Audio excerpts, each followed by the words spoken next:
unfinished business from last year.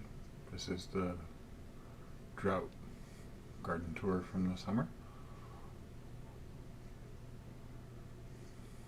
Yeah, as you can see here, we lost one of the mulberries. The other one is doing well.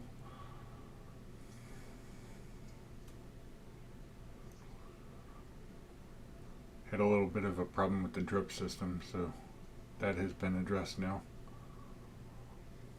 I'll go into that in more detail eventually.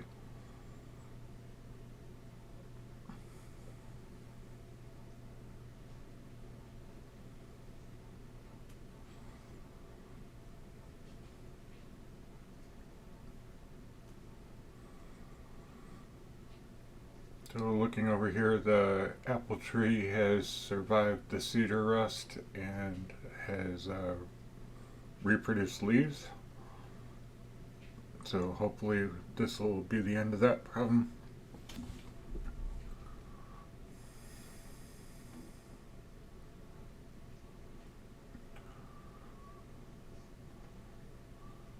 Avocado is not looking healthy, but there are buds on here, so hopefully it will recover.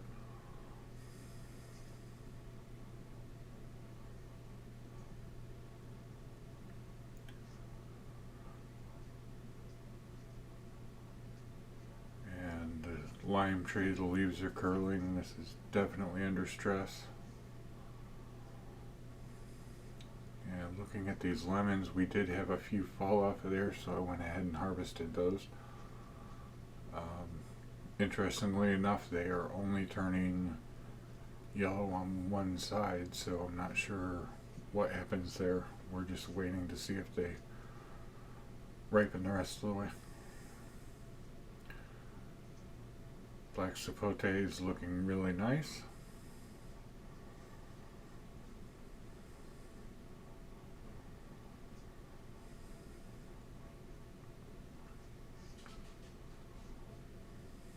Not quite sure what this is yet.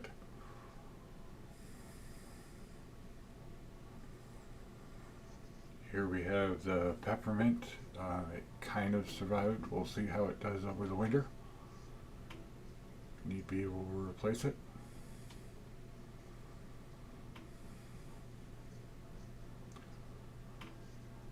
And the moringa is doing really well.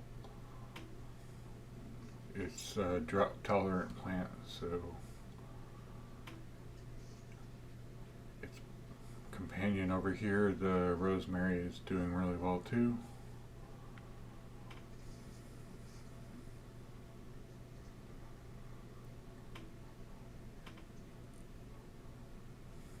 That's our chocolate mint, doing about as well as peppermint. So those comfrey plants died back from the heat as well. We spent well over a month above 115 for the heat index, so that's why we're having so much trouble here.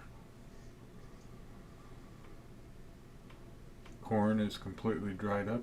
It's more of a decorative thing than anything else now.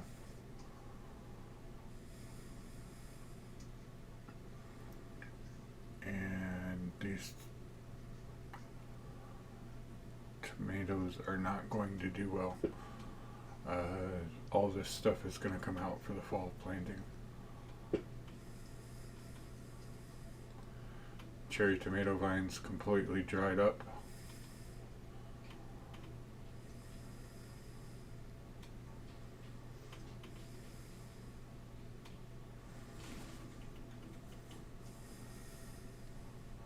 Turmeric bed needs weeding again.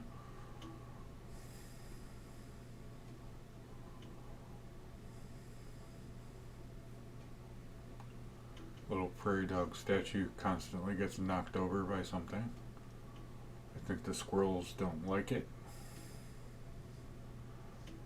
There's our horseradish. It's growing back. Everything pretty much died in the pot, so it's good to see that there's some green there.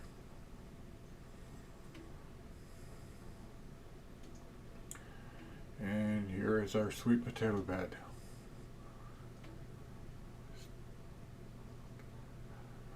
not terrible, but not good either. We'll get there. And I have pretty much given up on the green stalk for now.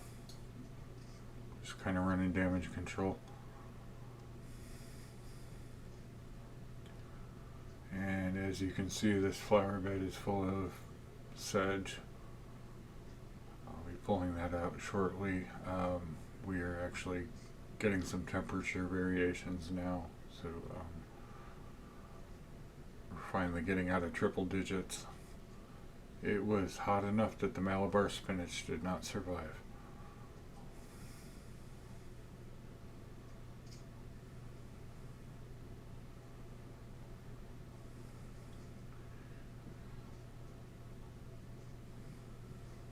That's the canola.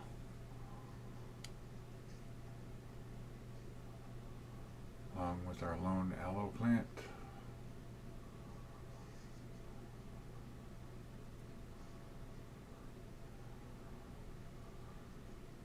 Strawberry crowns, I'm pretty sure these dried out as well.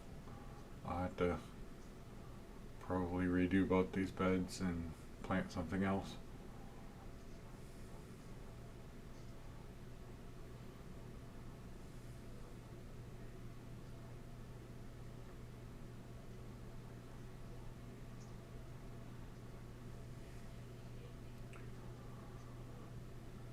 What's interesting is the Kachari actually did well. That's very drought tolerant as well. And if you look down here, we had, this was a random Kajari melon. I do not know where it came from. It just fell from the plant. It was hiding in the leaves somewhere. Kind of a pleasant bonus. We've gotten about 6 of the Kajaris now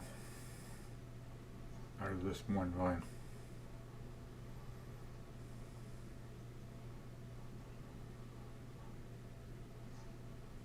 Yeah, that's going to be replanted with the carrots for the fall.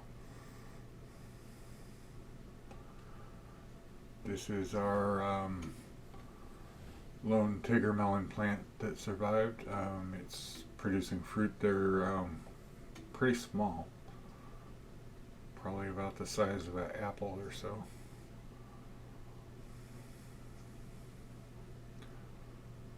And looking at our tomato vines, I'm just going to keep these going and see what happens with them. They're already producing more flowers, and there are actually some tomatoes growing on it as it starts to cool down.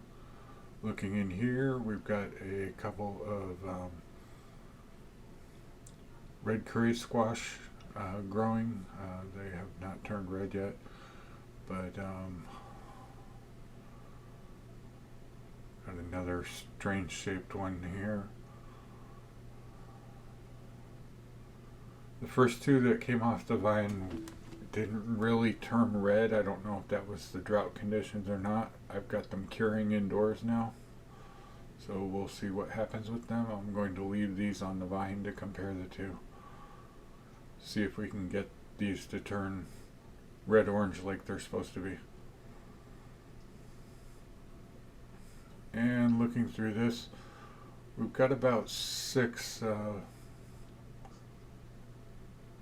personal watermelons growing here. I went through and counted them and ran them up to trellis, straightened things out a little bit. But yeah, watermelons were a surprise hit this year.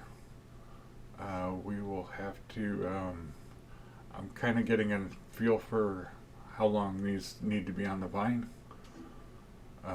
Scratch tests, they passed them fairly easily, but the last one I opened was white on the inside, but it tasted like a watermelon, so I'm not sure what's going on there. We'll have to see with these other ones. As you can see, all we've got left here is the comfrey. This is where our beans were. I went ahead and already added some more soil. I just randomly dump out all the flower pots and stuff when I get a chance at the end of the year just to make use of that. Sugarcane's doing really nicely. We'll be harvesting that probably around December.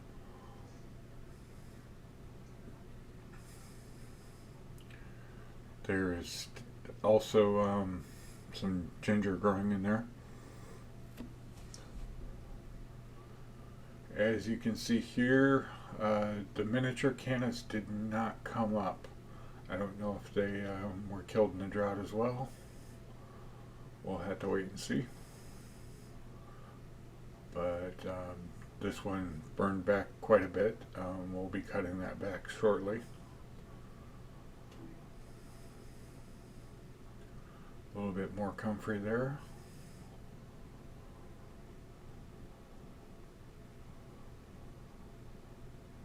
And this is a kabocha squash. Still hasn't shown any fruit. I'm just wondering how much of this stuff's going to be stunted due to the major drought we had. We went for a good 2 months probably without any rain. And as you can see, it's taking its toll on the lawn as well. Wanted to go ahead and go through here real quick. I had forgotten. This is our oregano. It's doing actually quite well.